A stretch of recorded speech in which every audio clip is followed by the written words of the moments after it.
A method actor once told Clint Eastwood, "My artistic process can't be rushed," after showing up late for the third day in a row. What Clint did next, quietly, calmly, without raising his voice, became one of the most talked about moments in Hollywood history. It was October 1992, deep in the Alberta Badlands of Canada, on the set of Unforgiven. The location was remote, cold, isolated. Every shooting day was carefully planned, every hour mattered. Clint Eastwood wasn't just starring in the film, he was directing it. And Unforgiven wasn't just another Western. It was a revisionist story about violence, aging, and consequence, a film that would later win 4 Academy Awards, including Best Picture and Best Director. The production was running with military precision.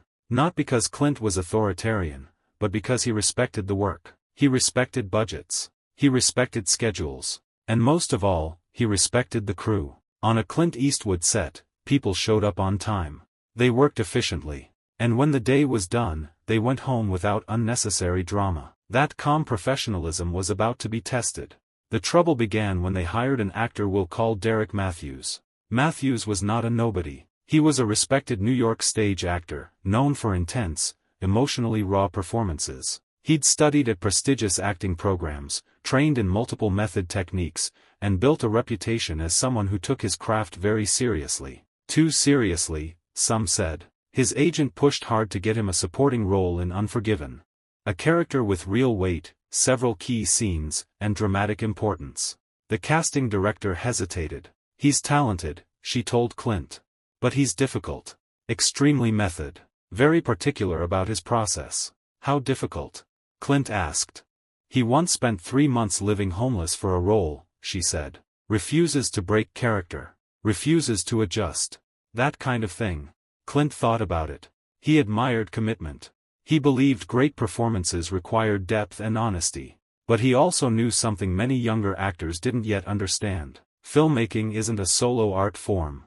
"Give him the part," Clint said finally. "But make sure he understands how we work." At the first production meeting, Clint laid everything out clearly. Call times were firm.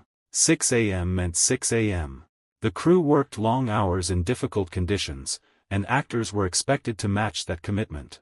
Matthews nodded politely, but seemed distracted, almost bored. As if production schedules were beneath him. As if logistics were an inconvenience to art. He wasn't here to punch a clock. He was here to create. Day 1. Monday morning. Call time, 6 a.m. The location was a remote ranch, nearly an hour from base camp. The scene depended entirely on natural morning light, a narrow window that couldn't be recreated later. At exactly 6 a.m., the set was ready. Cameras were positioned perfectly. Lights were dialed in to catch the golden glow. Actors had been in hair and makeup since 5 o'clock. Clint sat in his director's chair, reviewing the shot list. Everything was ready. Except Derek Matthews. His trailer was dark. At 6:30, the assistant director knocked. No answer. At 6:45, he knocked again, louder. Still nothing. Crew members began shifting uncomfortably, checking watches, whispering. This wasn't how Clint Eastwood sets worked. At 7 a.m., Matthews finally opened the door. He wasn't in costume. His hair was uncombed. And he looked annoyed, not embarrassed. "I'm preparing," he said. "My process requires deep internal work. This can't be rushed." The AD explained they were losing the light, that 75 people were waiting. "Art doesn't work on a schedule," Matthews replied, and closed the door. Clint was informed. He didn't argue. He didn't lecture. "We'll shoot around him," he said. "Move to scene 14. They lost the light. They lost time." Matthews finally emerged at 8:30 a.m. Clint said nothing, but he noticed everything. Day 2. Same call time. Same remote location. Same crew, awake since 4:30 a.m. At 6 o'clock, Matthews' trailer was dark. At 6:30, still dark. Now the frustration was visible. At 7 o'clock, the AD knocked again. Matthews answered wearing a bathrobe, coffee in hand, as if he were on vacation. "I told you yesterday," he said.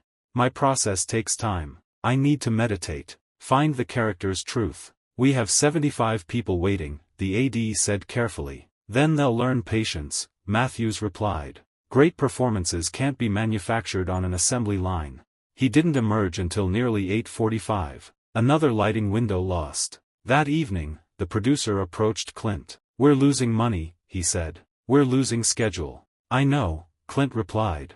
"Should we warn him?" Clint shook his head. One more day. Day 3. The most important scene Matthews had. Complex camera movement. Precise blocking. A natural light window that would last maybe 90 minutes. Extra crew. Additional equipment.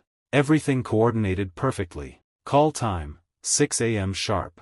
At 5:45, the entire set was ready. At 6 o'clock, silence.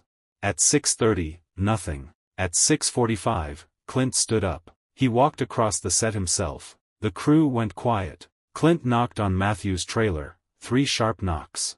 After a long pause, the door opened. Matthews stood there in his bathrobe, holding tea. "We're ready for you," Clint said calmly. "My artistic process can't be rushed," Matthews replied. "I need to access deep emotional memory for this scene." "What time was your call?" Clint asked. "Call times are administrative," Matthews began. "Real acting can't be scheduled." "What time?" Clint repeated. 6. "It's 7, Clint said. "You're late. 3rd day in a row. 75 people are waiting for you." "They're paid to wait," Matthews said. "My job is to create something transcendent." That's when Clint ended it. "Pack your things." Matthews froze. "You're fired," Clint continued. "There's a car waiting. 30 minutes. The crew stood silent. Matthews looked around, expecting sympathy. There was none. Within hours, the story spread through Hollywood. Matthews' agent tried to spin it. Creative differences. Scheduling conflicts. But too many people had witnessed the truth. His career collapsed almost immediately. Unforgiven went on to win 4 Oscars. Clint Eastwood won Best Director. The film became legendary. Years later, Clint summarized it simply. "When one person decides their process matters more than everyone else's time, that's not art. That's selfishness." And on a Clint Eastwood set, there's one phrase you never want to say: "My artistic process can't be rushed." Within hours, the story spread through Hollywood. Matthews' agent tried to spin it. Creative differences. Scheduling conflicts. But too many people had witnessed the truth. His career collapsed almost immediately. Unforgiven went on to win 4 Oscars. Clint Eastwood won Best Director. The film became legendary. Years later, Clint summarized it simply. "When one person decides their process matters more than everyone else's time, that's not art. That's selfishness."